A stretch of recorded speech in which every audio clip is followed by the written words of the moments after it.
Hi everyone, I'm Kendra from kendraperry.net, and this week on the blog we are talking about Polycystic Ovarian Syndrome.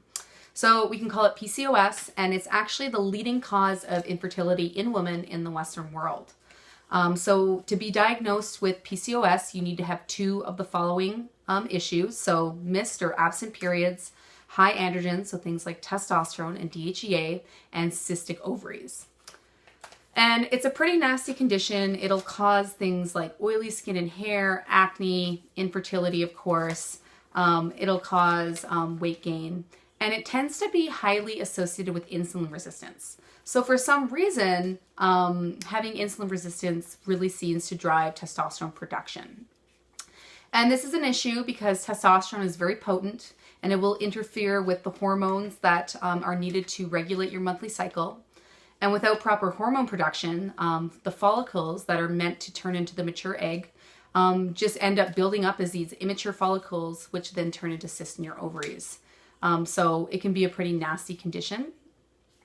And if you were to listen to the medical industry, you would think that this condition is purely genetic and that you really have no control over it. Generally, if you have it, you're going to be given birth control pills, Metformin, or you'll be subjected to surgery. But this is pretty untrue. There's a really heavy diet and lifestyle component to PCOS, and I believe it's completely preventable, reversible, and even curable in some women. So there are some things that you can start doing right now to help this condition or even to prevent this condition. So I talk about this a lot in my blog posts, so if you want to just read more about it, you can head over to kendraperry.net/blog. But the first thing that's very important is reducing sugar in the diet. So insulin resistance is heavily influenced by eating too much sugar and refined carbohydrates. So, things like pastries and donuts and breads, that sort of thing. So, you really need to start reducing these things in your diet. So this includes not only sugar, but also those kind of hidden natural sugars. Eating too much dried fruit isn't good, or even having too many high sugar fruits like tropical fruit. And having too much honey or maple syrup can do it as well. So you really want to try to, make sugar as low in your diet, especially if you have PCOS, because you're probably really sensitive to it. The next thing to consider is eating a lot of fiber. So there's some research that shows that a high fiber diet can reduce testosterone levels. So make sure to be getting your fiber from things like sweet potatoes and other vegetables, broccoli, cauliflower, kale, that sort of thing. And you should be trying to focus on about 35 to 40 grams of fiber a day. The next thing to consider is supplementing with omega-3s. So omega-3s are very anti-inflammatory, and they've also been shown in some research to help with PCOS and reduce testosterone levels. So you can eat a lot of wild salmon, that's a great way to do it, or you can invest in a high quality fish oil supplement. I tend to go for fish oil supplements with mackerel, sardine, and anchovy oil. So the smaller fish, it really tends to sort of have less mercury in it when you go with the smaller fish. But just make sure you're doing a high quality supplement, because a lot of the ones out there, they're processed pretty poorly and the oil is rancid. Really good way to check if your fish oil supplement is any good is just to open the capsule and smell it. If it's bad, trust me, you will know. The next thing to consider is taking a chromium supplement. So chromium is a fantastic mineral that is really great for blood sugar regulation and insulin sensitivity.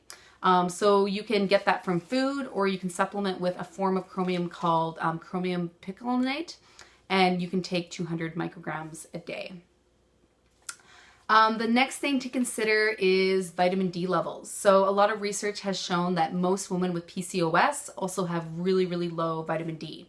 So vitamin D is a really, really important hormone, not actually a vitamin, but a hormone, but it's very involved in the immune system, reducing inflammation, obesity, all these things that tend to drive PCOS. So you need to make sure you're getting enough sunlight. So this means unfiltered sunlight without sunscreen. Of course, how long you're going to need to spend in the sun is really going to vary on your skin tone. Fair-skinned people, may need to only spend 15 to 20 minutes in the sun, whereas darker-skinned people may need to spend up to an hour or more.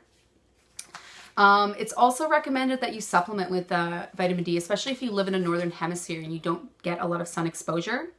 So the Vitamin D Council recommends about 1,000 international units of vitamin D a day per 25 pounds of body weight. I myself, I take about 10,000 units a day, and that's just because in my last lab test, I was very, very deficient. All right, the next thing to think about is exercise. So exercise is a really fantastic way at improving your insulin sensitivity. You need to do it. So try to get a little bit of exercise every day. And of course, don't push it. Don't exercise too much. Too much exercise will lead to high cortisol, and high cortisol will lead to high blood sugar, which will sort of perpetuate this whole insulin problem. So just remember that exercise should make you feel energized and not exhausted. And then the final thing that can be really helpful with PCOS is acupuncture. I find acupuncture to be very, very powerful, and I've seen a lot of women restore fertility and restore missed periods just by doing a couple acupuncture treatments a week. So that's definitely something to look into. So I hope this helps. These are definitely some really, really important things to do if you are suffering from PCOS. Definitely don't listen to the medical industry. You can do something about this. You do have a choice. And just make sure to try these things first before you subject yourself to prescription drugs or surgery. All right, if you want to learn more about what I was talking about today, you can head over to my blog, kendraperry.net/blog, and you can read the article. All right, I hope you enjoyed this video. I'll talk to you next time.